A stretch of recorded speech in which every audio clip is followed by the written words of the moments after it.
Eu sei que muita gente acha que mãe aguenta tudo, que a gente nasceu com um coração blindado, preparado para receber qualquer tipo de dor e continuar sorrindo, continuando amando, continuando dando.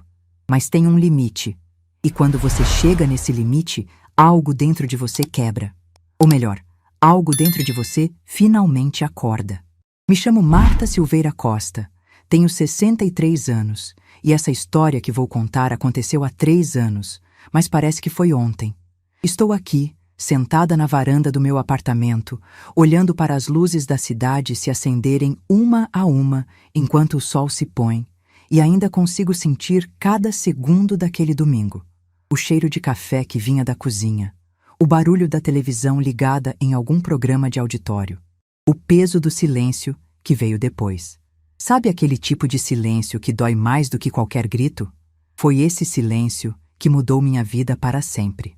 Naquele domingo, eu estava na casa do meu filho Eduardo, uma casa que eu conhecia cada canto, cada rachadura na parede, cada mancha no teto que a gente nunca conseguiu disfarçar completamente.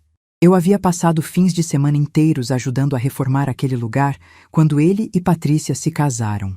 Lembro de pintar as paredes de um tom de bege claro que ela escolheu, de plantar as flores no jardim da frente, de pendurar as cortinas na sala.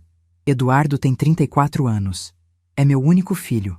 Criei ele sozinha desde os 8 anos de idade, quando meu marido Júlio simplesmente decidiu que não queria mais ser pai, não queria mais ser marido, não queria mais ser nada daquilo que tinha construído conosco. Ele saiu de casa numa terça-feira de manhã, dizendo que ia trabalhar e nunca mais voltou. Simples assim. Como se 20 anos de casamento e um filho pudessem ser descartados como um sapato velho que não serve mais. Mas eu não vou falar disso agora. Vou falar daquele domingo. Era por volta das 3 da tarde. Eu tinha ido visitar Eduardo e Patrícia, como fazia quase todo fim de semana. Levei um bolo de laranja que havia feito de manhã, aquele que meu filho sempre amou desde criança. Cheguei sorrindo, com minha bolsa a tiracolo e o bolo ainda quente embrulhado num pano de prato. Patrícia estava grávida de 7 meses. A barriga já estava grande, redonda, e ela reclamava de tudo. Do calor, do cansaço, das costas doendo, dos pés inchados. Eu entendia. Gravidez não é fácil. Eu mesma passei por isso e sei como o corpo da gente se transforma, como cada dia parece mais pesado que o anterior. Quando entrei na sala, notei algo diferente no ar. Uma tensão que eu não conseguia identificar, mas que estava lá, pairando como uma nuvem escura antes da tempestade. Eduardo estava sentado no sofá, mexendo no celular, com aquela postura de quem quer estar em qualquer lugar menos ali. Patrícia estava na cozinha, e eu ouvi o barulho de panelas sendo empilhadas com mais força do que o necessário. Coloquei o bolo na mesa da sala e perguntei se estava tudo bem. Eduardo levantou os olhos do celular por um segundo, deu um meio sorriso e disse que sim, que estava tudo normal. Mas eu conhecia meu filho. Conhecia cada expressão dele, cada tom de voz. E aquilo não era normal. Patrícia saiu da cozinha enxugando as mãos num pano. Ela me olhou de um jeito que me fez sentir pequena. Não sei explicar direito, mas foi como se o olhar dela tivesse me colocado no meu lugar. Um lugar que eu nem sabia que tinha. Ela começou dizendo que precisávamos conversar, que havia algumas coisas que estavam incomodando ela faz tempo. Sentei na poltrona, aquela mesma poltrona onde eu costumava sentar para brincar com o cachorro deles, onde ficava quando vinha jantar nos domingos, onde me sentia em casa. Patrícia falou que eu ia muito na casa deles, que ela precisava de privacidade, de espaço para construir a família dela sem interferências. Disse que quando o bebê nascesse, ela não queria visitas constantes, não queria palpites sobre como cuidar do filho, não queria que eu achasse que podia aparecer a hora que quisesse. Cada palavra era uma facada. Mas eu fiquei quieta, porque aprendi ao longo da vida que às vezes o melhor que a gente faz é escutar, mesmo quando dói. Tentei explicar que nunca quis interferir, que só queria ajudar, que estava feliz de ser avó pela primeira vez. Minha voz saiu trêmula, e eu odiei isso. Odiei parecer frágil, odiei parecer que estava implorando por um lugar na vida do meu próprio filho. Foi quando ela disse, com a mão na barriga, com os olhos cheios de lágrimas que eu não sei se eram reais ou calculadas, Patrícia olhou para Eduardo e depois para mim, e disse as palavras que eu jamais vou esquecer. Escolhe, eu ou sua mãe. O mundo parou. Juro que parou.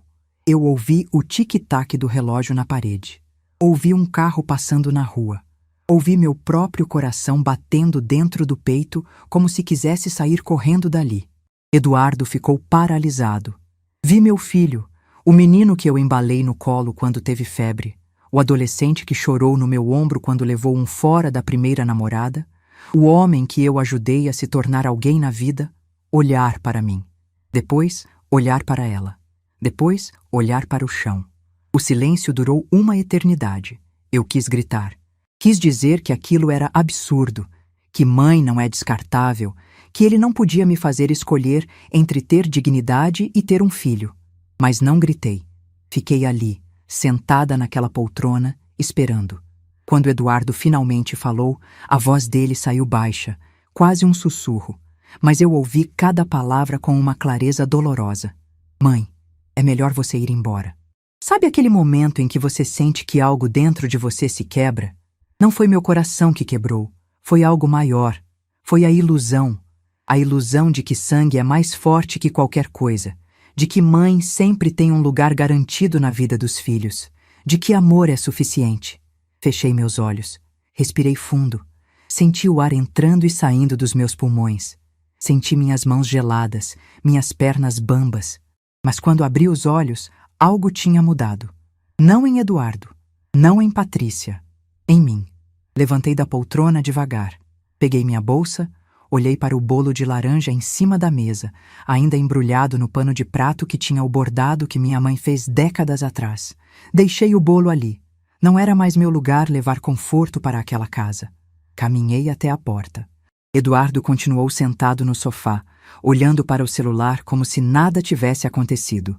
Patrícia estava de pé, com a mão na barriga, uma expressão de vitória mal disfarçada no rosto. Não disse nada. Nem tchau, nem até logo, nem vão se danar. Simplesmente abri a porta e saí. O sol da tarde estava forte. Lembro que precisei apertar os olhos por causa da claridade. Caminhei até meu carro, um Palio prata velho que me acompanhava há 15 anos. Abri a porta, entrei, fechei. E foi só quando estava ali, sozinha dentro do carro, com as janelas fechadas e o mundo lá fora parecendo continuar normal, que senti a primeira lágrima descer. Mas não chorei, não mesmo. Limpei aquela lágrima solitária com as costas da mão e liguei o carro. No caminho para casa, uma lembrança começou a crescer na minha cabeça. Uma lembrança de 3 anos atrás, quando Eduardo veio ao meu apartamento num sábado de manhã com uma pasta cheia de papéis e aquele sorriso animado que ele sempre tinha quando estava empolgado com alguma coisa. Ele queria expandir a loja de materiais de construção. Disse que tinha uma oportunidade incrível de comprar o estoque de um concorrente que estava falindo. Precisava de R$380 mil. Tinha ido ao banco pedir um empréstimo empresarial, mas não tinha patrimônio suficiente para oferecer como garantia. Mãe, você poderia colocar seu apartamento como garantia? É só uma formalidade. O negócio está indo super bem. Vou pagar o empréstimo em 2 anos. Você nem vai sentir. Por favor, mãe. Essa oportunidade não vai aparecer de novo. Eu assinei os papéis sem pensar 2 vezes. Era meu filho. Era o futuro dele. E mãe faz essas coisas, não faz? Mãe confia. Mãe acredita. Mãe coloca o único bem que tem no mundo como garantia porque filho pediu. Meu apartamento. O apartamento que eu comprei com 25 anos de trabalho como professora de português. O apartamento que foi meu refúgio quando Júlio foi embora. O apartamento que era a única coisa no mundo que era genuinamente minha. Estava tudo lá. O contrato, assinado, reconhecido em cartório. Meu apartamento como garantia de um empréstimo de R$380 mil. Eduardo pagava as parcelas mensalmente ao banco. Ou pelo menos era o que ele me dizia nas visitas rápidas, sempre corridas, sempre com pressa de ir embora. Quando cheguei em casa naquele domingo, estacionei o carro na garagem do prédio. Subi os 3 andares de escada devagar, cada degrau parecendo mais pesado que o anterior. Abri a porta do meu apartamento e entrei. Tudo estava exatamente como eu tinha deixado pela manhã. A xícara de café na pia. o jornal aberto sobre a mesa, o silêncio que só quem mora sozinho conhece. Fui até a cozinha, coloquei água para ferver, preparei um chá de camomila. Sentei na mesa da cozinha, com a xícara quente entre as mãos, e fiquei olhando para a parede. Sabe aqueles momentos em que você sente que está numa encruzilhada? Que a decisão que tomar agora vai mudar tudo e não tem volta? Era exatamente isso que eu estava sentindo. Podia aceitar. Podia engolir a humilhação, dar um tempo, esperar que as coisas se acalmassem. Podia ligar para Eduardo dali a alguns dias, pedir desculpas por ter ido visitar demais, prometer que ia respeitar o espaço deles. Podia me fazer invisível, pequena, conveniente. Ou podia fazer outra coisa. Levantei da mesa e fui até o meu quarto. Abri a gaveta da cômoda onde guardava documentos importantes. Lá estava. O contrato do empréstimo. Li cada palavra com atenção, cada cláusula, cada condição.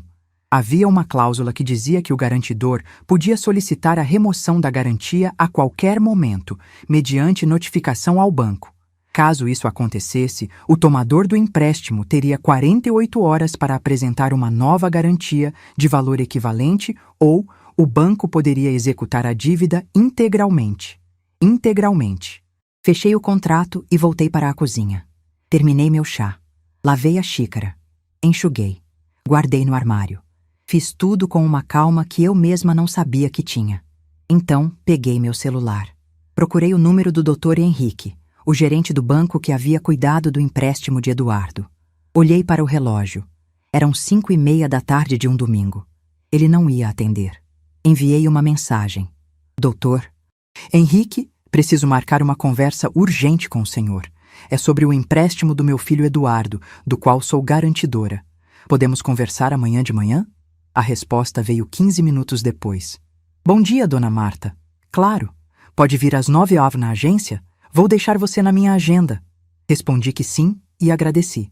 Deitei naquela noite sem conseguir dormir direito. Não porque estava nervosa, mas porque sentia algo que não sentia há muito, muito tempo.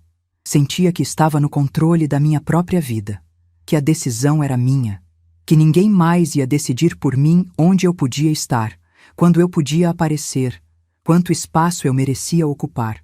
Na segunda-feira de manhã, acordei às 7. Tomei banho, me arrumei com cuidado. Coloquei uma blusa azul marinho que sempre me deixava mais confiante. Passei um batom discreto. Olhei no espelho e vi uma mulher de 60 anos que ainda tinha muito a dizer. Cheguei na agência bancária exatamente às 9h. Dr. Henrique me recebeu com aquele sorriso profissional de quem trabalha há décadas lidando com dinheiro e problemas alheios. Explicou novamente como funcionava a remoção de garantia. Disse que era um direito meu, mas que tinha consequências. Eduardo teria 48 horas para apresentar um bem de valor equivalente ao apartamento como nova garantia. Se não conseguisse, o banco executaria a dívida. E qual é o valor total da dívida hoje? Perguntei. Dr. Henrique consultou o computador. Com juros e parcelas em atraso dos últimos 3 meses, o saldo devedor atual é de R$427 mil. Meu coração deu um salto. Parcelas em atraso? Sim, dona Marta. Seu filho está com 3 meses de parcelas atrasadas.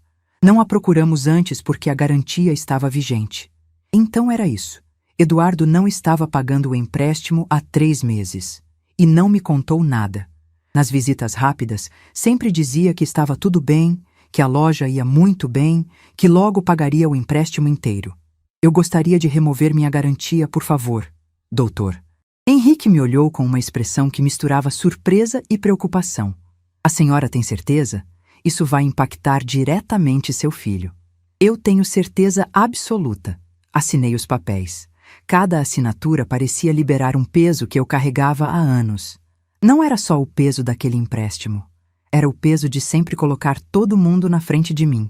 De sempre achar que meu valor estava em ser útil, em ser conveniente, em ser descartável. Quando saí do banco, o sol estava mais forte. Caminhei pela rua principal, passei pela padaria onde comprava pão todo dia, passei pela farmácia onde a dona sempre me cumprimentava com carinho. Tudo parecia igual, mas eu estava diferente. Eu sabia que em 48 horas, meu filho descobriria quanto vale uma mãe e quanto custa desprezar uma. Quando saí do banco naquela segunda-feira de manhã, senti o sol quente no rosto e uma clareza fria no peito. Dr. Henrique tinha sido direto. Seu filho tem 48 horas para apresentar nova garantia, Dona Marta. Caso contrário, executaremos a dívida de R$ 427 mil. 48 horas. 2 dias. Eduardo tinha 2 dias para descobrir quanto vale uma mãe. Caminhei pelas ruas do centro sem rumo certo. Passei pela praça onde costumava levar meu filho quando era pequeno. As árvores continuavam lá, maiores, mais cheias. Os bancos de madeira estavam gastos pelo tempo, mas a memória estava intacta. Eduardo com 5 anos, correndo entre os pombos, rindo com aquela risada que fazia todo mundo sorrir junto. Sentei num dos bancos, não para me arrepender, mas para lembrar por que tinha chegado até ali. Eduardo tinha 8 anos quando Júlio foi embora. Uma terça-feira comum. Café da manhã, beijo mecânico na minha testa, mão bagunçando o cabelo do menino. Volto à noite. Mas não voltou. Ligou 3 dias depois, dizendo que tinha conhecido outra pessoa. Mandou os papéis do divórcio pelo correio. Aprendi naquela época o que significa ser forte sozinha. Dava aulas de português no colégio estadual de dia, aulas particulares à noite. Corrigia provas de madrugada. Dormia 4 horas e acordava para preparar o café do Eduardo. Nunca deixei meu filho sentir falta de nada. Ele tinha caderno novo, roupa limpa, comida na mesa e uma mãe presente em cada apresentação da escola. Abri mão de tudo. Namoros, viagens, roupas para mim, qualquer luxo. Tudo para que ele tivesse dignidade. E ele cresceu bem. Formou-se em administração. Conseguiu emprego. 1 ano depois, abriu a própria loja de materiais de construção. Eu estava tão orgulhosa. Foi quando conheceu Patrícia. Peguei meu celular. Ainda eram 11 da manhã. Eduardo não sabia de nada ainda. Vivendo o dia normal dele, sem imaginar que em 48 horas tudo ia desmoronar. Levantei do banco e caminhei de volta para casa. No caminho, passei em frente à loja dele. Estava aberta, cheia de movimento. Vi Eduardo através da vitrine, conversando com clientes, sorrindo. Tudo parecia perfeito na vida dele. Continuei andando. Cheguei em casa, preparei um almoço simples, almocei sozinha. A tarde passou devagar. Li um livro. Reguei as plantas. Assisti ao jornal das 6. Rotina normal. Mas por dentro, contava as horas. Foi na terça-feira de manhã que começou. Meu celular tocou às 8h15. Eduardo. Deixei tocar até cair na caixa postal. 3 minutos depois, tocou de novo. Não atendi. Mensagem. Mãe, precisa me ligar. É importante. Desliguei o celular e fui tomar café na padaria da esquina. Quando voltei, 1 hora depois, liguei o celular. 17 ligações perdidas. Todas dele. As mensagens foram escalando. Mãe, me liga. Tô precisando falar com você. Por favor, é urgente. Mãe, atende. Fiz uma sopa de legumes para o almoço. Coloquei à mesa. Almocei devagar, saboreando cada colherada. Lavei a louça com calma. Sequei. Guardei. O celular não parava de tocar. Às 3 da tarde, a campainha do interfone tocou. Sabia quem era. Mãe, sou eu. Preciso subir. Eduardo, estou ocupada agora. Mãe, é sobre o empréstimo. O banco me ligou. Você tirou a garantia? Silêncio. Mãe, você não pode fazer isso. Tenho até quinta-feira para apresentar outra garantia ou vou perder tudo. Eu sei. Como assim você sabe? Você fez isso de propósito? Fiz. Ouvi a respiração dele pelo interfone, pesada, desesperada. Mãe, eu preciso desse apartamento como garantia. Não tenho outro imóvel. Não tenho nada que valha essa quantia. Você devia ter pensado nisso antes. Antes de quê? Antes de me pedir para ir embora da sua casa? Silêncio longo. Depois a voz dele, mais baixa. Mãe, foi mal. A Patrícia estava nervosa. Você sabe como ela fica. Mas eu não quis te magoar de verdade. 3 anos antes, Eduardo tinha me procurado com aquela pasta cheia de papéis. Mãe, encontrei uma oportunidade incrível. Posso dobrar o tamanho da loja.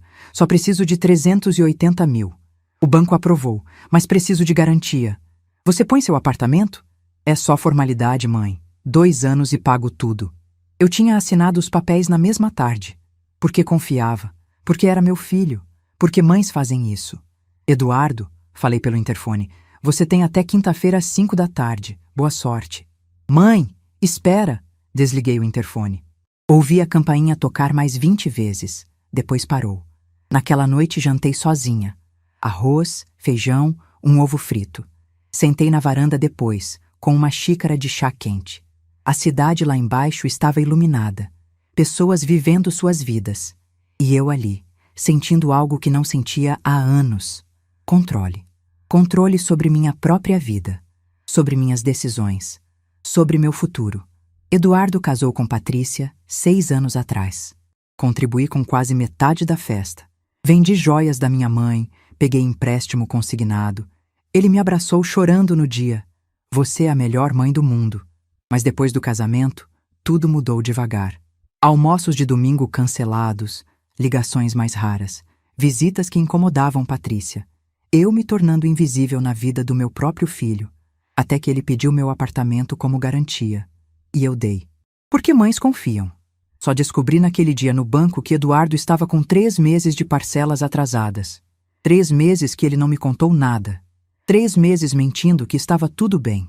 Na quarta-feira de manhã, a campainha tocou às 6h15. Coloquei o Rob e fui até a porta. Não abri. Mãe, sou eu, por favor. São 6 da manhã, Eduardo. Eu sei, desculpa, mas eu não dormi a noite inteira. Tentei de tudo, mãe. Liguei para todos os amigos. Ninguém tem essa quantia para emprestar. Tentei vender o carro, só consegui oferta de 45 mil. Não tenho como levantar 427 mil em 2 dias. Fiquei em silêncio. A loja não está indo tão bem quanto eu te contava, mãe. Tenho dívidas com fornecedores. O movimento caiu. Eu não quis te preocupar. Então você preferiu mentir. Não foi mentira. Eu só não contei tudo. Eduardo, domingo passado, Patrícia me deu um ultimato. Você ou sua mãe. E você escolheu. Agora eu também escolhi. Mãe, por favor, vou perder a loja. Vou perder tudo. Patrícia está grávida. Vou ter um filho. Não posso ficar sem nada agora. Você devia ter pensado nisso antes de me descartar como lixo. Ouvi um soluço do outro lado da porta. Eduardo estava chorando. Uma parte de mim queria abrir, abraçar, dizer que estava tudo bem. Mas a outra parte, a parte que finalmente tinha acordado, sabia que não podia mais. Sabia que abraçar ele agora era abraçar a própria humilhação de novo. Você tem até amanhã às 5 da tarde. Mãe! Voltei para o quarto. Ouvi ele batendo na porta mais um tempo, chamando, implorando. Depois silêncio. Passei a quarta-feira inteira em casa. Limpei o apartamento. Organizei armários, separei roupas para doar. Fiz tudo com calma, sem pressa. O celular não parava. Mensagens de Eduardo.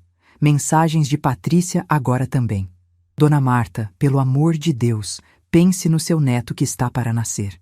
A senhora está destruindo a nossa família. Nunca pensei que a senhora fosse capaz disso. Li todas. Não respondi nenhuma. Na quinta-feira, acordei às 7. Tomei café devagar. Me arrumei com cuidado. Coloquei um vestido azul marinho que sempre me deixava confiante. Às 9 horas, estava sentada na varanda, lendo. O telefone tocou às 5h07 da tarde. Dona Marta, aqui é Dr. Henrique. O prazo venceu. Seu filho não apresentou nova garantia. Vamos iniciar os procedimentos de execução amanhã cedo. A senhora precisa vir assinar alguns documentos. Estarei aí às 9. Perfeito. E Dona Marta, sinto muito por essa situação. Eu não. Desliguei. Fui até a janela. Olhei lá para baixo. O carro de Eduardo estava estacionado em frente ao prédio. Ele estava sentado no banco do motorista, com as mãos cobrindo o rosto. Patrícia estava ao lado dele, no banco do passageiro, chorando. Fechei a cortina. Preparei o jantar. Comi sozinha. Lavei a louça. Fui dormir.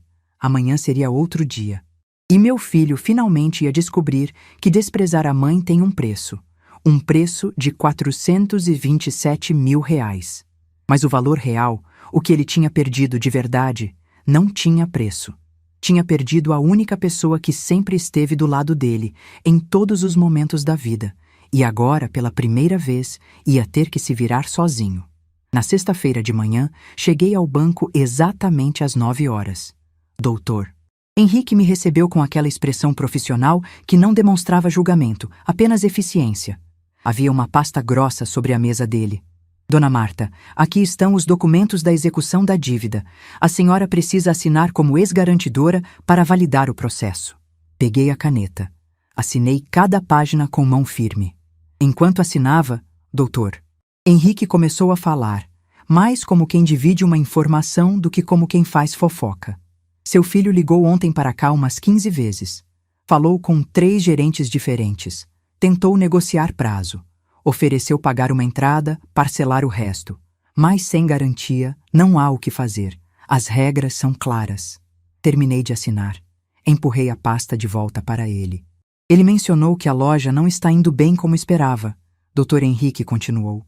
Disse que teve queda nas vendas, que expandiu rápido demais. Ficou até chorando no telefone com a Ana, da central de atendimento. Ela ficou sem jeito, coitada. Peguei minha bolsa e me levantei.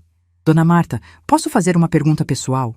Dr. Henrique me olhou com curiosidade genuína. A senhora não sentiu nem um pouco de pena? Olhei para ele. Um homem de uns 50 anos, aliança no dedo, foto de família na mesa. Provavelmente tinha filhos. Provavelmente achava que mãe tinha que aguentar tudo. Doutor Henrique, se o senhor colocasse tudo o que tem no mundo para ajudar alguém, e esse alguém te mandasse embora de casa na primeira oportunidade, o senhor sentiria pena? Ele ficou em silêncio. Pois é, bom dia. Saí do banco com a sensação de quem acabou de fechar um ciclo. Mas a verdade é que o pior, para Eduardo, tinha acontecido na quinta-feira. Eu não estava lá para ver, mas soube de cada detalhe depois, pelos pedaços que fui juntando. Na quinta-feira, Eduardo estava na loja dele desde as 7 da manhã. Ele tinha passado a noite toda acordado, ligando para todo mundo que conhecia, tentando arranjar dinheiro. Amigos, primos distantes, conhecidos, até ex-colegas de faculdade que não via há anos. Ninguém tinha 427 mil reais sobrando. Alguns ofereceram 5 mil, 10 mil, 20 mil. Migalhas perto do que ele precisava. Por volta das 10 da manhã, Eduardo tinha uma reunião agendada com 3 fornecedores grandes. Era uma reunião importante. Eles estavam lá para negociar um contrato de fornecimento que podia salvar um pouco do faturamento da loja. Eduardo precisava estar presente. Precisava fechar aquele negócio.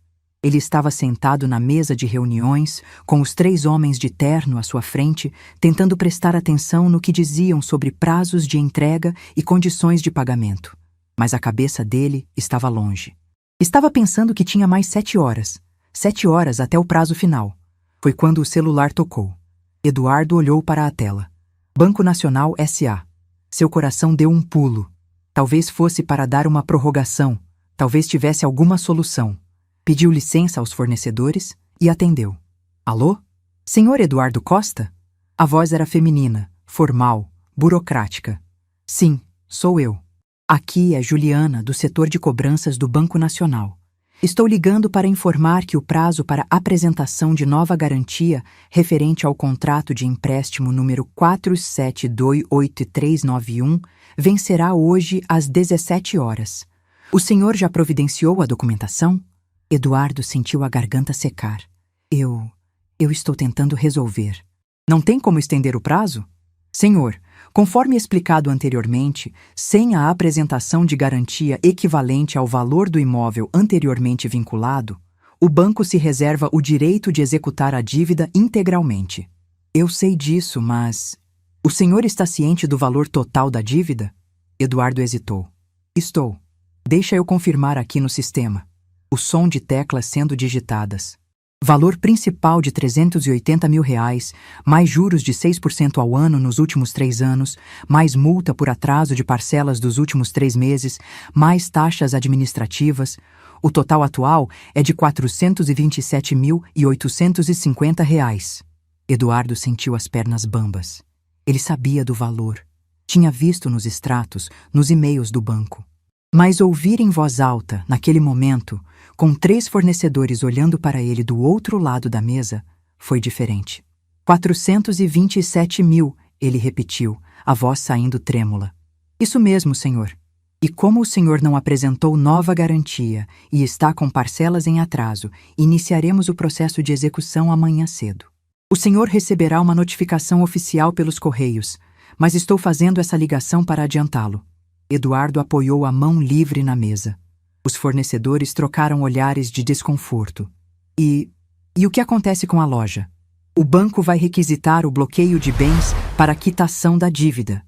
Isso inclui conta bancária, veículos, imóveis e, dependendo da avaliação, até o estabelecimento comercial. A loja também? Se for necessário para cobrir o valor devido, sim. Eduardo sentiu a sala girar. Literalmente. As paredes pareciam estar se movendo. A voz da atendente ficou distante, como se estivesse vindo de um túnel. Senhor? Senhor Eduardo, está me ouvindo? Ele tentou responder, mas a voz não saiu. O celular escorregou da mão dele e caiu na mesa com um ruído seco. Um dos fornecedores se levantou, preocupado. Você está bem? Eduardo tentou se segurar na beirada da mesa, mas as pernas não obedeciam mais. A visão começou a escurecer nas bordas, como se alguém estivesse fechando uma cortina preta ao redor dos seus olhos. Sentiu o corpo inclinar para o lado, e então apagou. O tombo foi feio. Eduardo caiu da cadeira e bateu o ombro no chão. Os 3 fornecedores pularam de suas cadeiras gritando. Um deles correu para ajudá-lo. Outro pegou o celular da mesa tentando entender o que tinha acontecido. O terceiro gritou para o vendedor que estava no balcão chamar uma ambulância. Levou quase 1 minuto para Eduardo voltar a si. Quando abriu os olhos, estava deitado no chão frio da sala de reuniões, com 3 homens em pânico ao redor dele. Calma, calma, não levanta rápido, um deles disse, segurando o ombro de Eduardo. O que aconteceu? Eduardo murmurou, desorientado. Você desmaiou, cara. Estava no telefone e de repente caiu. A memória voltou como um soco. A ligação, os 427 mil, a execução, a loja. Eduardo tentou se levantar. Estava pálido, suando frio, tremendo. Os fornecedores o ajudaram a sentar na cadeira. Você precisa ir num hospital, um deles disse. Não, eu estou bem. Só fiquei tonto. Tonto não desmaia assim, rapaz. Você caiu duro, bateu feio o ombro. Eduardo levou a mão ao ombro e sentiu uma dor aguda. Mas a dor física era nada perto do que estava sentindo por dentro. A reunião? Ele começou. Esquece a reunião. Você precisa se cuidar. A gente volta outro dia.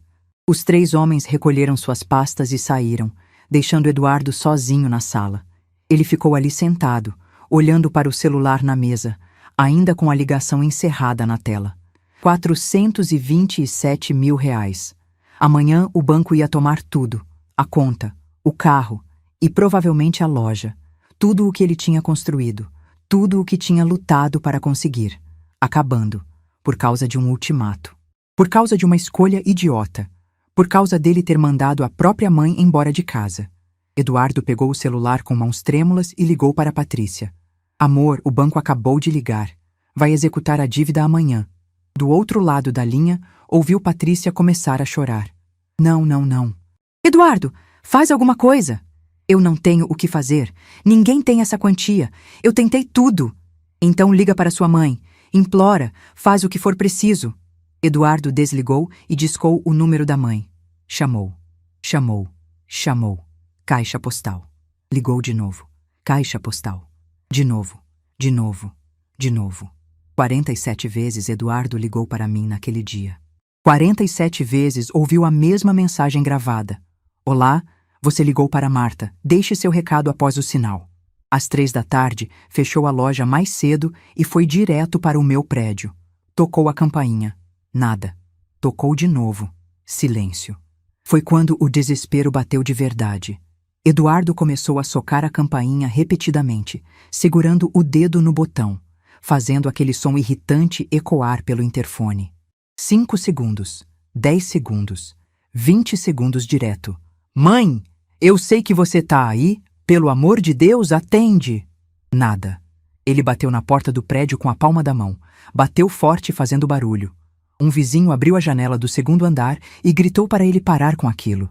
Eduardo caiu de joelhos ali mesmo, na frente da porta do prédio, na calçada, e começou a chorar. Chorar mesmo, com soluços, com o corpo todo tremendo. Algumas pessoas passavam e olhavam de soslaio, constrangidas, com pena, com curiosidade. Ele ficou ali por quase 1 hora, de joelhos, chorando, esperando que eu abrisse aquela porta. Mas eu não abri. Eu estava lá em cima, sentada na minha poltrona, tomando chá de camomila, lendo um livro que comprei há meses, mas nunca tinha tido tempo de abrir. E pela primeira vez em décadas, não senti culpa. Quando escureceu, Eduardo finalmente levantou.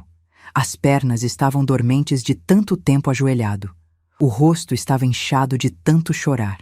Entrou no carro e ficou ali, sentado, olhando para as janelas do prédio, tentando adivinhar qual era a minha. Foi quando Patrícia chegou. Tinha vindo de Uber, porque o carro da família era o de Eduardo. Ela estava com a barriga de 7 meses, andando devagar, com a mão nas costas. Bateu na janela do carro. Eduardo abriu a porta. Ela não atendeu? Patrícia perguntou, já sabendo a resposta. Eduardo balançou a cabeça. Deixa eu tentar. Patrícia foi até a porta do prédio, tocou a campainha. Esperou, tocou de novo, nada. Ela olhou para cima, para as janelas e gritou: Dona Marta, por favor, pensa no seu neto. Seu neto vai nascer daqui a 2 meses. Você vai deixar a gente na rua? Silêncio. Patrícia começou a chorar. Não era choro calculado dessa vez. Era desespero real. Ela segurou a barriga e se apoiou na parede, chorando baixinho. Eduardo saiu do carro e foi até ela. Vamos embora. Ela não vai atender. O que a gente vai fazer? Patrícia soluçou. Eduardo, a gente vai perder tudo. Tudo. Como a gente vai pagar aluguel? Como vai sustentar o bebê? Eu não sei. Eu não sei. Eles ficaram ali mais meia hora, sentados na escada da entrada do prédio, abraçados, chorando, perdidos. Até que um morador do prédio saiu e quase tropeçou neles. Pediu licença com jeito irritado. Eduardo e Patrícia se levantaram e foram embora. No dia seguinte, quando fui ao banco assinar os papéis, deixei um envelope na portaria do prédio. Dentro havia um bilhete simples, escrito à mão. Eduardo, quando você me pediu para sair da sua casa, não pediu minha opinião. Não perguntou se eu concordava. Não quis saber se eu tinha outro lugar para ir. Simplesmente decidiu por mim. Agora eu decidi por mim também. Decidi que minha dignidade vale mais que qualquer coisa. Decidi que não vou mais aceitar migalhas de afeto. Decidi que não preciso da sua aprovação para viver. Você vai ter que aprender a se virar sozinho agora. Assim como eu aprendi há muito tempo atrás, quando seu pai foi embora e me deixou com um filho de 8 anos para criar. Boa sorte. Mãe. O porteiro me disse depois que Eduardo passou lá no final da tarde, pegou o envelope e leu o bilhete ali mesmo, na portaria, e saiu sem dizer uma palavra. 3 dias depois, o banco executou a dívida, a loja foi a leilão, o carro foi tomado, a conta foi bloqueada. E pela primeira vez na vida, meu filho descobriu o que é enfrentar as consequências das próprias escolhas. Eu não fui ver o leilão da loja. Não tive estômago para isso. Mas Dona Márcia, minha vizinha, foi. Ela não me contou porque quis ser fofoqueira. Contou porque achou que eu precisava saber, mesmo que doesse. O leilão aconteceu numa terça-feira de manhã, 15 dias depois da execução da dívida. A loja foi avaliada em R$280 mil. Vendeu por 195 mil em lance único. Um empresário do ramo comprou para revender o estoque e alugar o ponto comercial. Eduardo estava lá. Dona Márcia disse que ele ficou sentado num canto, observando tudo em silêncio. Quando o martelo bateu finalizando a venda, ela viu meu filho abaixar a cabeça e cobrir o rosto com as mãos. Os 195 mil foram direto para o banco. Ainda faltavam 232 mil para quitar a dívida total. O carro foi o próximo. Um Corolla 2018 que Eduardo adorava. Sempre mantinha limpo, encerado, cheiroso. Vendia por 85 mil na tabela. O banco aceitou uma oferta de 62 mil. Eduardo entregou as chaves sem olhar para trás. Com o dinheiro da loja e do carro, a dívida caiu para 170 mil. O banco bloqueou a conta corrente dele e começou a penhorar tudo que tinha algum valor. Televisão, computador, o som que Eduardo tinha comprado quando abriu a loja, aquele que ele ligava alto aos sábados quando estava feliz. Levaram tudo. Patrícia me ligou 2 semanas depois do leilão. Era uma sexta-feira à noite. Eu estava fazendo uma sopa de abóbora, mexendo devagar, sentindo o cheiro adocicado subir da panela. Quando vi o nome dela no visor, pensei em não atender, mas atendi. Alô? Dona Marta. A voz dela saiu rouca, cansada, sem a arrogância de antes. Eu sei que a senhora não quer falar comigo, mas eu preciso te contar uma coisa. Fiquei em silêncio esperando. A gente vai ter que sair da casa. O dono não renova o aluguel porque a gente tá com o nome sujo. Ninguém quer alugar pra gente agora. Continuei mexendo a sopa. Conseguimos um apartamento pequeno. Muito pequeno. Um quarto, sala e cozinha. É o que a gente pode pagar agora. Eduardo conseguiu emprego como vendedor numa loja de autopeças. Ganha menos da metade do que ganhava antes. Ela fez uma pausa. Ouvi um soluço abafado. Eu tive que procurar emprego. Grávida de 8 meses. Ninguém quer contratar, mas eu consegui um trabalho meio período numa loja de roupas. Fico 6 horas em pé, atendendo o cliente. Os pés incham tanto que não consigo colocar sapato quando chego em casa. Desliguei o fogo da sopa. Dona Marta, a senhora ganhou. A senhora destruiu a gente. Espero que esteja feliz. Patrícia, eu disse calmamente. Eu não destruí vocês. Eu apenas deixei de ser destruída por vocês. Tem diferença. A senhora não tem coração. Eu tenho. Por isso mesmo tomei essa decisão. Para proteger o único coração que importa agora. O meu. Ela desligou na minha cara. Voltei para a cozinha. Servi a sopa numa tigela funda. Coloquei a mesa só para mim. Acendi uma vela. Jantei devagar, em silêncio, sentindo o gosto de cada colherada. E não senti culpa. A mudança deles aconteceu num sábado. Eu não vi. Mas uma ex-vizinha da rua onde eles moravam me contou os detalhes quando nos encontramos no supermercado. Eduardo e Patrícia contrataram um caminhão pequeno. Não precisavam de caminhão grande porque não tinham mais quase nada para levar. O banco tinha levado os móveis bons. Sobrou o essencial: cama, guarda-roupa velho, mesa de cozinha, algumas cadeiras. A ex-vizinha disse que Patrícia chorou o dia inteiro. Sentava nas caixas de papelão, com a barriga enorme, enxugando as lágrimas enquanto Eduardo carregava as coisas sozinho. Foi triste de ver, Marta, ela me disse. A menina tão novinha, grávida, tendo que sair daquela casa bonita para um apartamentinho num bairro longe. Eduardo parecia um zumbi, carregando caixa sem falar nada. Agradeci a informação e mudei de assunto. 2 semanas depois da mudança, recebi uma carta. Envelope simples, sem remetente. Reconheci a letra de Eduardo no momento em que abri. Eram 3 páginas escritas à mão. A letra estava tremida, irregular, como se tivesse sido escrita com raiva ou com a mão trêmula de tanto cansaço. Sentei no sofá e comecei a ler. Mãe, não sei nem se devo te chamar assim ainda. Você tomou a decisão mais cruel que alguém pode tomar com a própria família. Destruiu minha vida. Destruiu meu futuro. Destruiu o futuro do seu neto. Você sabe onde a gente está morando agora? Num apartamento de 35 metros quadrados. O banheiro é tão pequeno que mal consigo entrar. A cozinha não tem espaço para uma mesa. A gente come no sofá. Patrícia chora todo dia. Ela saiu de uma casa confortável para isso. E tudo por sua causa. Eu perdi minha loja. Aquela loja que construí do zero, que era meu sonho, que me custou anos de trabalho. Foi embora em 15 dias. Perdi meu carro. Tenho que pegar 2 ônibus para chegar no trabalho agora. Acordo às 5 da manhã.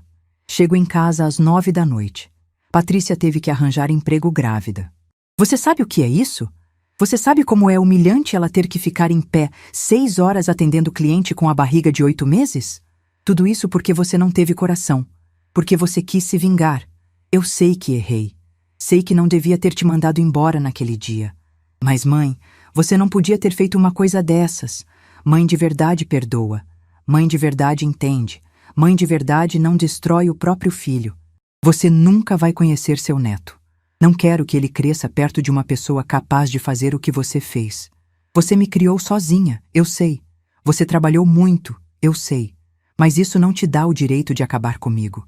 Espero que você consiga dormir à noite sabendo o que fez. Eduardo. Li a carta uma vez. Depois li de novo. E pela 3ª vez. Na primeira leitura senti um aperto no peito. Na segunda, senti raiva. Na terceira, senti apenas alívio. Alívio porque finalmente, depois de décadas, eu não estava mais carregando o peso da culpa que não era minha. Dobrei a carta devagar. Coloquei de volta no envelope. Guardei numa gaveta. Não respondi. Miguel nasceu numa segunda-feira de manhã, dia 15 de agosto. Soube porque Dona Márcia viu no Facebook de uma prima de Patrícia. 3,2 kg, cabelo escuro, saudável. Olhei para a foto. Um bebê lindo, enroladinho naqueles cobertores do hospital, com os olhinhos fechados, meu neto. Senti uma dor aguda no peito. Não vou mentir. Doeu. Doeu muito. Era meu primeiro neto. Eu tinha sonhado com esse momento. Tinha comprado mantinhas, chupetas, uma roupinha azul que achei linda numa loja do centro. Tudo estava guardado numa caixa debaixo da minha cama. Naquele dia, depois de ver a foto, fui até o quarto. Abri a caixa, peguei a roupinha azul, era tão pequena, tão delicada. Segurei contra o peito e deixei as lágrimas caírem. Chorei por tudo que podia ter sido e não foi. Chorei pelo bebê que não ia conhecer a avó. Chorei pela relação que estava destruída. Chorei pela família que não existia mais. Mas mesmo chorando, não me arrependi. Porque eu sabia que se voltasse atrás agora, se ligasse para Eduardo pedindo para conhecer o bebê, ele ia aceitar, mas ia aceitar me colocando no meu lugar de novo, o lugar de quem precisa implorar por migalhas, o lugar de quem só serve quando é conveniente. E eu tinha prometido para mim mesma que nunca mais ia ser conveniente. Guardei a roupinha de volta na caixa. Fechei. Empurrei debaixo da cama. Lavei o rosto. Fiz um chá. Sentei na varanda. A vida continuava lá fora. Carros passando. Pessoas caminhando. Crianças brincando na praça. Tudo normal. Tudo seguindo. E eu também precisava seguir. As semanas foram passando. Setembro, outubro, novembro. O calor começou a chegar e, com ele, uma inquietação dentro de mim. Eu passava os dias sozinha. Lia livros, via televisão, arrumava a casa, cozinhava para mim. Mas era como se estivesse vivendo no automático, sem propósito real, sem direção. Uma tarde, sentada na varanda, me dei conta de uma coisa. Eu tinha lutado pela minha dignidade. Tinha recuperado meu apartamento. Tinha me libertado de um relacionamento tóxico com meu filho. Mas o que eu ia fazer com essa liberdade agora? Comecei a pensar. Eu tinha 60 anos. Não era velha. Não estava doente. Tinha economias. Tinha saúde. Tinha tempo. E pela primeira vez em décadas, esse tempo era meu. Não precisava mais viver em função de ninguém. Não precisava mais esperar ligação de filho ingrato. Não precisava mais me sentir invisível na minha própria vida. Podia fazer o que quisesse. A pergunta era: o que eu queria? Peguei um caderno velho que tinha na gaveta. Comecei a escrever. Uma lista. Coisas que sempre quis fazer, mas nunca tive tempo, dinheiro ou coragem. Conhecer o mar, viajar para Portugal, aprender inglês, fazer aulas de pintura, ter um jardim de verdade, fazer amigos novos, ser feliz nos meus próprios termos. Olhei para a lista. 7 itens, 7 coisas que podiam mudar completamente minha vida. Fechei o caderno e sorri. Meu filho tinha me mandado embora achando que estava me destruindo. Mas tinha feito o contrário. Tinha me libertado. E eu ia aproveitar cada segundo dessa liberdade. Dezembro chegou. Com ele veio uma mensagem de Eduardo. A primeira em 4 meses. Mãe, Miguel vai fazer batizado no dia 20. Você está convidada se quiser vir. Li a mensagem 3 vezes. Analisei cada palavra. Se quiser vir. Não era por favor venha. Não era sentimos sua falta. Era se quiser vir. Como quem convida por obrigação, por educação. Digitei a resposta. Obrigada pelo convite. Não vou poder comparecer. Desejo felicidades ao Miguel. Enviei. 3 pontinhos apareceram. Eduardo estava digitando. Depois, sumiram. Apareceram de novo. Sumiram. Nenhuma resposta veio. Passei o Natal sozinha. Fiz uma ceia simples para mim. Peru pequeno, farofa, arroz, sobremesa. Coloquei a mesa bonita, com toalha, guardanapos, taças. Jantei sozinha vendo um filme antigo na televisão. E foi o Natal mais pacífico que tive em anos. Quando deu meia-noite, fui para a varanda. Olhei para a cidade iluminada. Fogos estouravam aqui e ali. Pessoas comemorando. Famílias reunidas. E eu ali, sozinha, mas inteira. Durante semanas depois do nascimento de Miguel, eu chorei. Chorei escondida, no banho, de madrugada, nos momentos em que a solidão apertava. Mas nunca, nem por um segundo, pensei em voltar atrás, porque eu sabia que tinha feito a única coisa que podia fazer. Tinha escolhido a mim mesma. E essa escolha, dolorosa como foi, tinha me salvado. Agora, era a hora de descobrir quem era Marta Silveira Costa, quando não estava sendo mãe, quando não estava sendo útil, quando não estava sendo nada, além de ela mesma. E essa descoberta, eu sabia, ia ser a maior aventura da minha vida. 2 anos. 2 anos se passaram desde aquele dezembro em que passei o Natal sozinha. Desde o dia em que decidi que minha vida não ia mais girar em torno de esperar que meu filho me aceitasse de volta. E nesses 2 anos, eu me transformei numa pessoa que eu mesma mal reconheço quando olho no espelho. Estou aqui agora, sentada num café em Lisboa, com um copo de vinho verde na mão e o sol da tarde entrando pela janela. A Praça do Comércio está lá fora, cheia de turistas tirando fotos, de pombos voando, de artistas de rua tocando músicas que fazem todo mundo parar para escutar. Eu estou usando um vestido leve, azul claro, que comprei ontem numa lojinha no Chiado.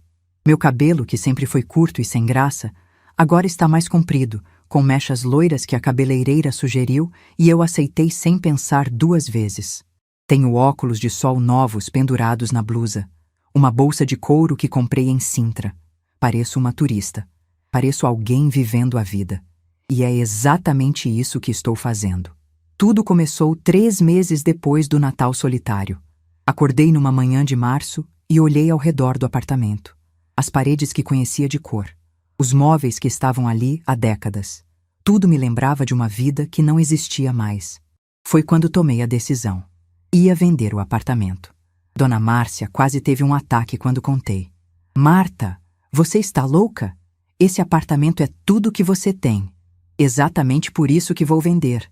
Não quero que minha vida inteira caiba num apartamento de 75 metros quadrados. Coloquei a venda em abril. Vendeu em maio. Um casal jovem, recém-casados, pagaram à vista. Quando assinei a escritura, senti um aperto no peito. Eram tantas memórias naquelas paredes. Eduardo crescendo, aprendendo a andar, fazendo lição de casa na mesa da cozinha. Mas eram memórias de um tempo que não volta. E eu não podia continuar morando no passado. Com o dinheiro da venda, comprei um apartamento menor, de 45 metros quadrados, num bairro que sempre sonhei morar, Pinheiros. Um bairro cheio de árvores, cafés charmosos, livrarias, gente andando de bicicleta. Jovem, vivo, diferente de tudo que conheci. O apartamento era no 3º andar de um prédio antigo. Tinha uma varanda pequena, mas com vista para uma praça arborizada. Reformei tudo. Pintei as paredes de cores que me deixavam feliz. Amarelo suave na sala, verde água no quarto. Comprei móveis novos, mais modernos, mais leves. Cada escolha era minha. Cada decisão era minha. E isso era libertador de um jeito que eu nunca tinha experimentado. Sobrou dinheiro da venda. Bastante dinheiro. Coloquei uma parte em aplicações seguras e outra parte, a melhor parte, separei para realizar os sonhos que tinha escrito naquela lista. O primeiro sonho era conhecer o mar. Fui para Santos em julho. Fiquei uma semana numa pousada perto da praia. Todos os dias eu acordava cedo, tomava café e ia caminhar na areia. O som das ondas, o cheiro de sal, a imensidão azul que nunca tinha fim. Eu ficava ali, com os pés na água fria, olhando para o horizonte e chorando. Chorando de felicidade. Chorando porque aos 60 anos eu estava finalmente fazendo algo só para mim. Sem pedir permissão. Sem sentir culpa. Na pousada, conheci Dona Aparecida. Uma senhora de 73 anos que estava viajando sozinha pelo litoral brasileiro. Ela tinha ficado viúva 2 anos antes e decidiu que ia conhecer cada praia do país. Marta, passei 50 anos cuidando de marido, de filhos, de netos. Agora é minha vez, ela me disse, enquanto tomávamos vinho na varanda da pousada, vendo o pôr do sol. Foi Dona Aparecida quem me deu a ideia de viajar para Portugal. Você disse que sua avó nasceu lá, não foi? Então vai. Conhece a terra dela. Caminha pelas ruas que ela caminhou. Sente o que ela sentiu. Voltei para São Paulo com essa ideia martelando na cabeça. Portugal. Eu podia ir para Portugal. Nada me impedia. Não tinha marido para me dizer que era gasto desnecessário. Não tinha filho me fazendo sentir culpada por gastar dinheiro comigo. Comprei a passagem em agosto. Ida e volta. 3 semanas em Portugal. Saía em outubro. Nos meses de preparação, comecei a fazer aulas de inglês. Sempre quis falar inglês, mas nunca tive tempo. Agora tinha. Me inscrevi num curso para a terceira idade. A professora era uma moça jovem, cheia de paciência que me ensinava sem pressa. Marta, você aprende rápido demais, ela dizia. Tem certeza que nunca estudou antes? Eu sorria. Estava descobrindo que meu cérebro ainda funcionava muito bem, que eu ainda era capaz de aprender, que idade era só um número. Foi também nessa época que comecei a dar aulas particulares de português para estrangeiros. Uma amiga de Dona Márcia me indicou para uma agência que conectava professores com imigrantes que precisavam aprender o idioma. Meu primeiro aluno foi um senhor sírio de 55 anos que tinha chegado ao Brasil há 6 meses. Ele mal falava português, mas tinha uma vontade enorme de aprender.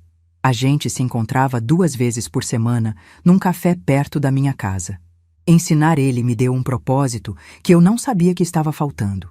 Ver o progresso dele, semana após semana, ver ele conseguindo formar frases completas, ver o orgulho no rosto dele quando conseguia conversar com o vizinho sem ajuda. Isso valia mais do que qualquer salário. Logo vieram outros alunos. Uma moça venezuelana, um casal de haitianos, uma família inteira da Bolívia. Minha agenda ficou cheia e eu adorava. Adorava conhecer histórias diferentes, culturas diferentes, pessoas que tinham coragem de recomeçar em outro país. Você é muito corajosa, eu disse para a moça venezuelana um dia. Você também, professora, ela respondeu. A senhora está recomeçando aos 60 anos. Isso é mais difícil do que começar aos 25. Em outubro, embarquei para Portugal. 3 semanas. Sozinha. Numa terra que era minha e ao mesmo tempo não era. Comecei por Lisboa. Aquela cidade me abraçou de um jeito que não sei explicar. As ruas de pedra. Os azulejos nas paredes.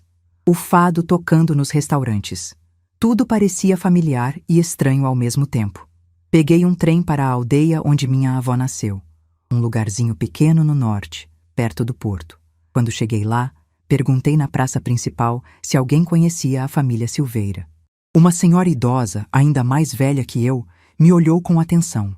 Silveira? Teve uma moça daqui que foi para o Brasil nos anos 1950. Maria Silveira. Seria parente sua? Era minha avó.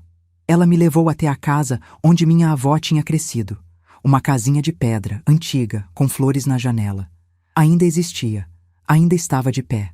Fiquei parada na frente daquela casa chorando. Minha avó tinha crescido ali. Tinha brincado naquelas ruas. Tinha olhado para aquelas montanhas. E depois teve a coragem de pegar um navio e vir para o Brasil, sozinha, aos 19 anos, para casar com um homem que só conhecia por cartas. Se minha avó teve coragem de fazer isso aos 19, eu podia ter coragem de recomeçar aos 60. Passei uma semana naquela aldeia. Conversei com pessoas velhas que se lembravam da minha avó. Andei pelas mesmas ruas que ela andou. Comi o mesmo bacalhau que ela comia. Senti que estava me conectando com algo maior que eu. Depois fui para o Porto, para Sintra, para Cascais, para Coimbra.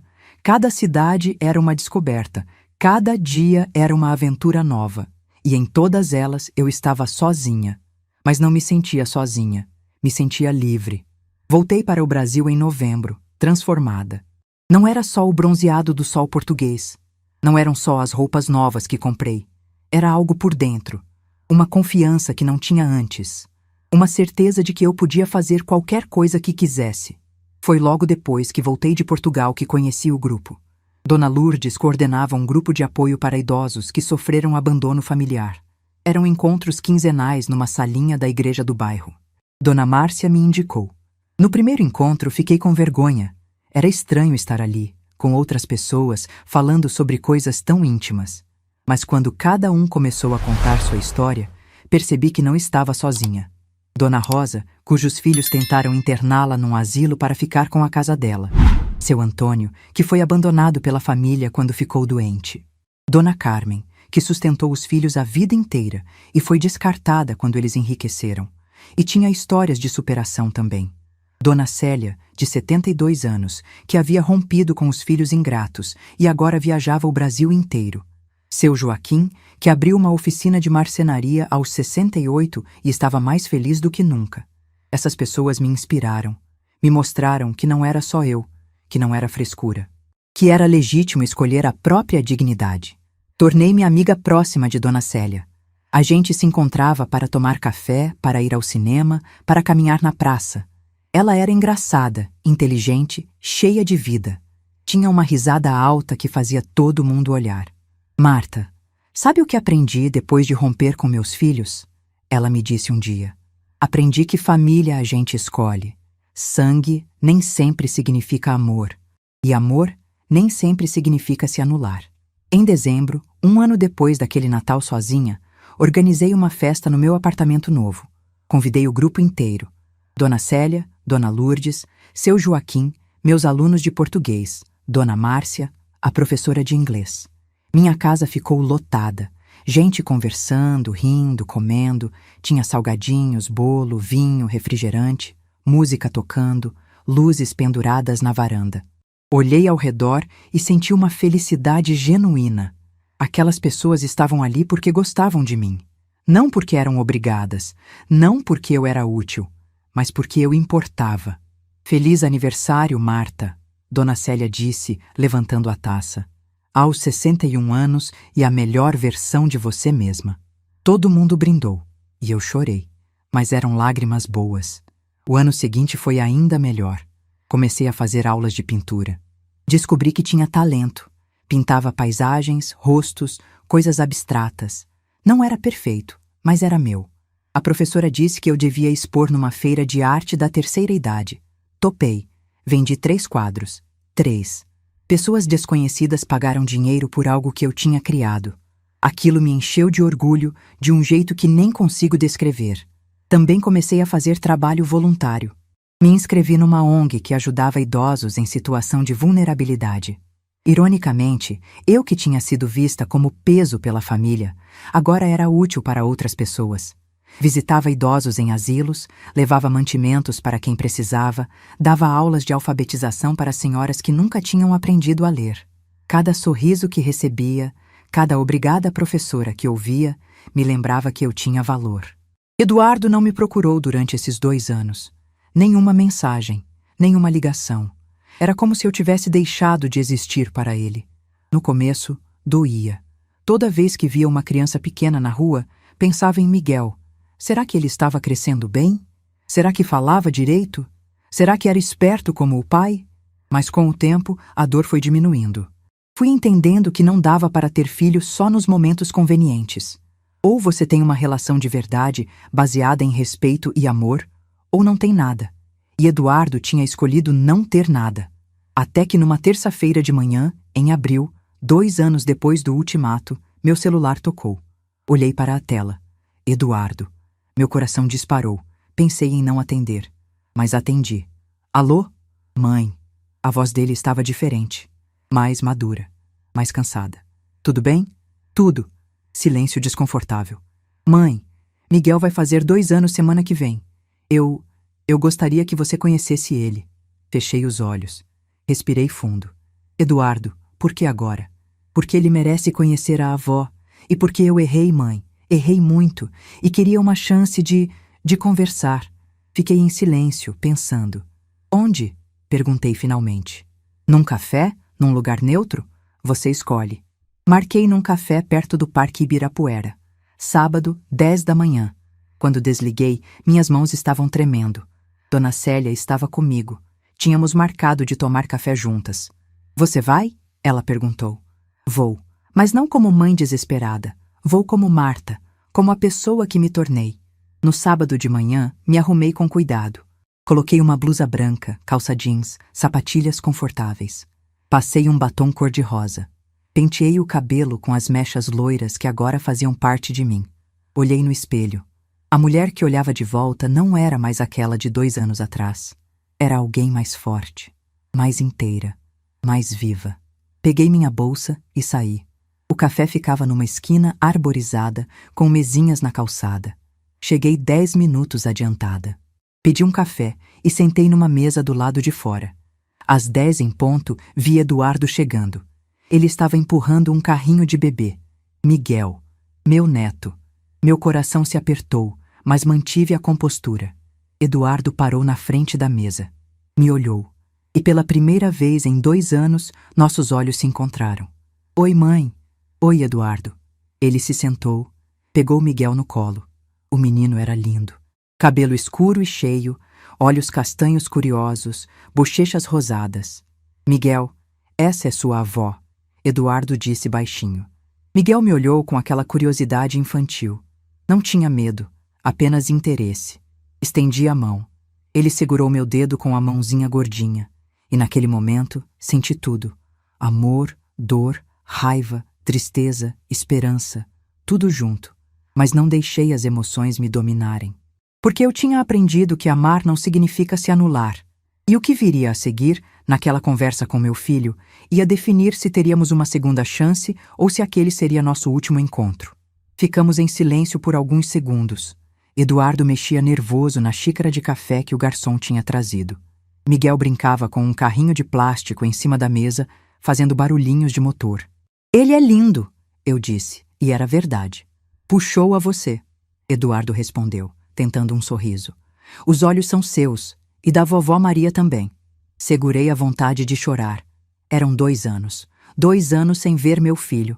2 anos sem saber se ele estava bem, se estava mal, se pensava em mim. Como você está? Perguntei. Eduardo suspirou fundo. Sobrevivendo, mãe. A gente está conseguindo. Não é fácil, mas está funcionando. E a Patrícia? Ela está bem. Conseguiu um emprego melhor, numa loja maior. Gerente de vendas agora. Ganha um pouco mais. E você? Continuo vendendo na loja de autopeças. Não é o que eu sonhei para minha vida, mas paga as contas. A gente se mudou de novo para um apartamento um pouco maior. 2 quartos agora. Conseguimos mobiliar aos poucos. Ele fez uma pausa. Olhou para Miguel. Depois, olhou para mim. Mãe, eu preciso te pedir desculpas, de verdade. Pelo que eu fiz, pelo que eu disse, por tudo. Eu fui um filho horrível. Tomei um gole do meu café. Deixei o silêncio pesar um pouco. Eduardo, você foi mais do que horrível. Você me descartou. Me tratou como se eu fosse um móvel velho que não servia mais. Colocou sua esposa na frente da sua mãe. Não por amor, mas por comodismo. Ele abaixou a cabeça. Eu sei. Você sabe mesmo? Porque quando você me mandou embora naquele domingo, você não pensou em mim. Pensou em evitar conflito com a Patrícia. E quando eu tirei meu apartamento da garantia, você não pensou no que tinha feito comigo. Pensou só no que você ia perder. Você está certa, ele disse, a voz trêmula. Eu fui egoísta. Mas, mãe, esses 2 anos foram os mais difíceis da minha vida. Perdi tudo. A loja que construí do zero, o carro, a casa, a dignidade. E eu perdi o quê, Eduardo? Minha voz saiu mais firme do que eu esperava. Eu perdi um filho, perdi a chance de conhecer meu neto desde bebê. Perdi 2 anos que nunca vão voltar. Miguel olhou para mim, sentindo a tensão na voz. Dei um sorriso para ele, e ele voltou a brincar com o carrinho. Eduardo limpou os olhos com as costas da mão. Eu sei que não tenho direito de pedir nada. Sei que estraguei tudo, mas eu pensei que talvez a gente pudesse recomeçar, tentar de novo. Você conhecer o Miguel direito, estar na vida dele. Estar na vida dele como? Perguntei. Como a avó que aparece quando é conveniente. Como a avó que vocês chamam quando precisam de babá grátis. Não, mãe, não é isso. Então é o quê, Eduardo? Ele ficou quieto, mexendo na xícara, olhando para o lado. E foi quando percebi. Tinha alguma coisa que ele não estava falando. O que você quer de verdade? Perguntei diretamente. Eduardo respirou fundo, olhou para mim. E eu vi nos olhos dele a mesma coisa que vi 2 anos atrás, quando ele me ligou desesperado por causa do empréstimo. Ele precisava de alguma coisa. Mãe, a Patrícia está grávida de novo. Fechei os olhos. Claro. 4 meses, ele continuou. A gente não estava planejando. Aconteceu. E agora? Agora a gente está apertado de novo. 2 filhos pequenos, as despesas vão dobrar. Eu tentei pedir aumento, mas não deram. A Patrícia vai ter que sair do emprego quando o bebê nascer. E você quer o quê? Dinheiro? Não! Ele falou rápido demais. Não é dinheiro. Só que o apartamento onde a gente mora agora está ficando pequeno. 2 quartos não vão dar para 2 filhos. E eu pensei que talvez a gente pudesse morar junto com você de novo, temporariamente. Só até eu conseguir uma coisa melhor. Eu ri. Não foi uma risada alegre. Foi uma risada de incredulidade. Você está falando sério? Mãe, eu mudei. Eu juro que mudei. A Patrícia também. Ela entendeu que foi errada com você. A gente te respeitaria. Não seria como antes.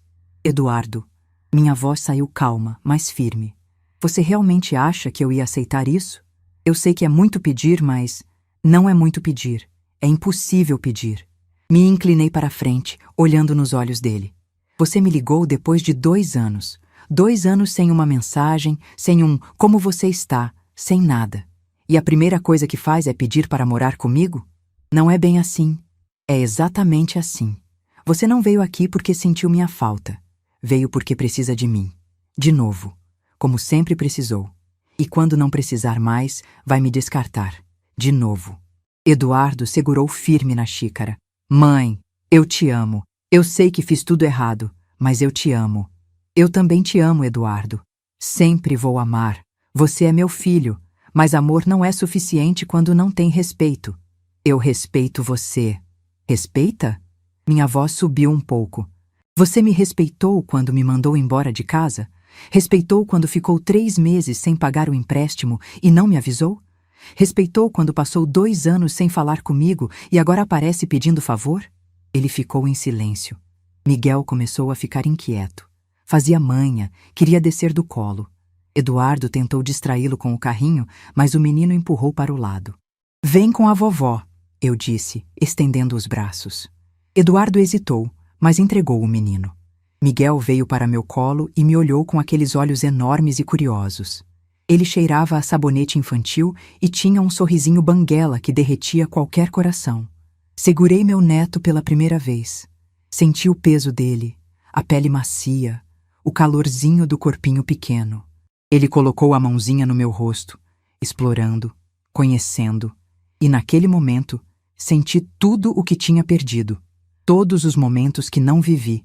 Os primeiros passos, as primeiras palavras, as primeiras risadas, mas não senti raiva. Senti apenas uma tristeza tranquila. Ele é perfeito, Eduardo, eu disse com Miguel no colo. Você tem sorte de ter um filho tão lindo e saudável. Eu sei, mãe. E você vai criar ele bem. Você e a Patrícia, sozinhos, como eu te criei sozinha quando seu pai foi embora. Eduardo me olhou, entendendo onde eu queria chegar. Não vou morar com vocês. Eu disse calmamente. Não vou ser a solução para os problemas de vocês. Não vou ser conveniente.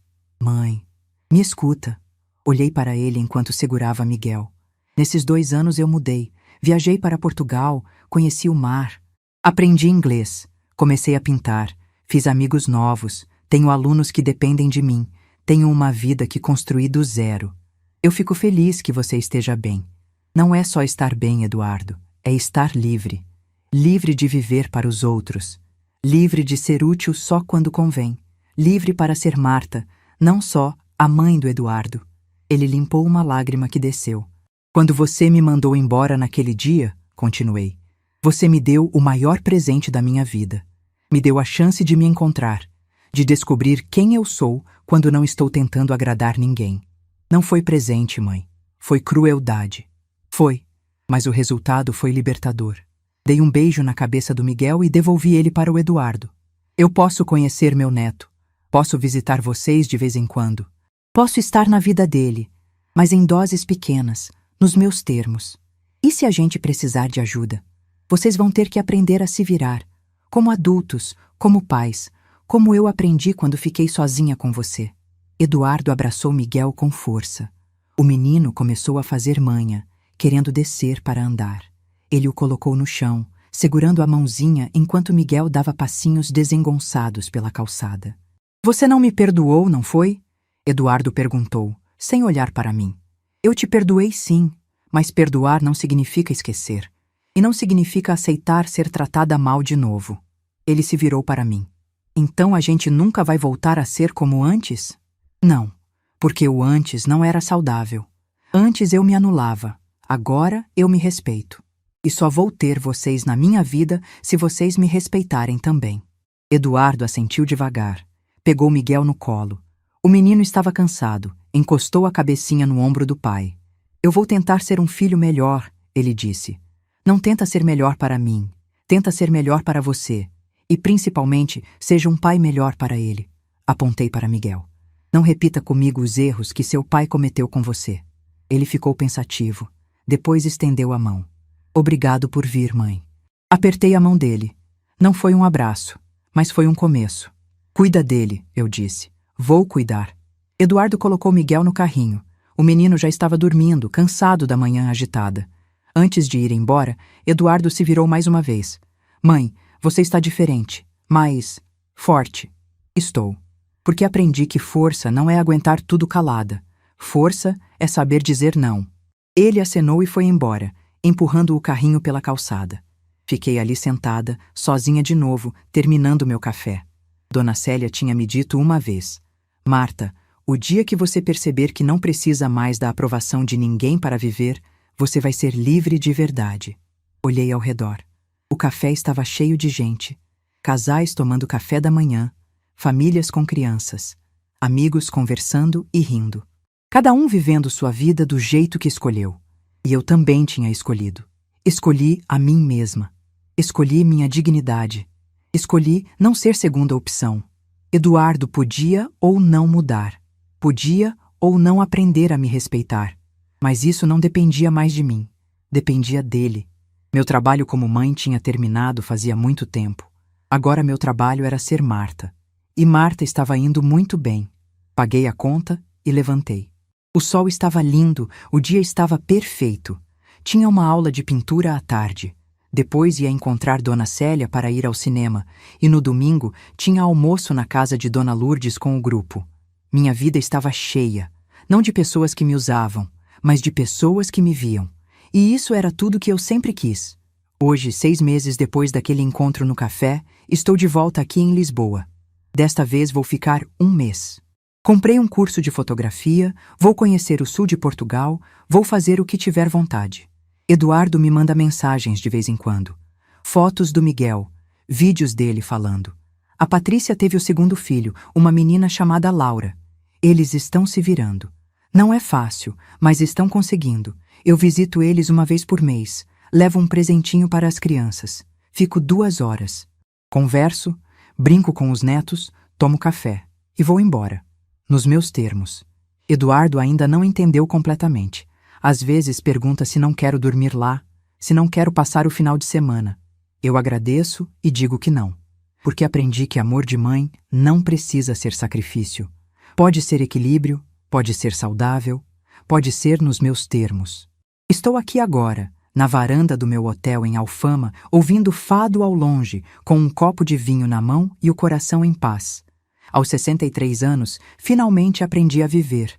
Não para meu filho, não para meus netos, não para ninguém, para mim. E se essa história te tocou de alguma forma, se você já se sentiu invisível na própria família, se já precisou escolher entre sua dignidade e a aprovação dos outros, saiba de uma coisa: você tem o direito de escolher você mesmo. Você tem o direito de ser visto, respeitado, valorizado, e quando alguém te colocar para escolher entre eles e sua dignidade, escolha sempre sua dignidade. Porque no final das contas, a única pessoa que vai estar com você até o último dia é você mesmo. E você merece viver nos seus próprios termos. Se essa história tocou seu coração, deixe seu like, se inscreva no canal e comente aqui embaixo. No meu lugar, o que você faria? Sua mensagem pode iluminar o dia de alguém.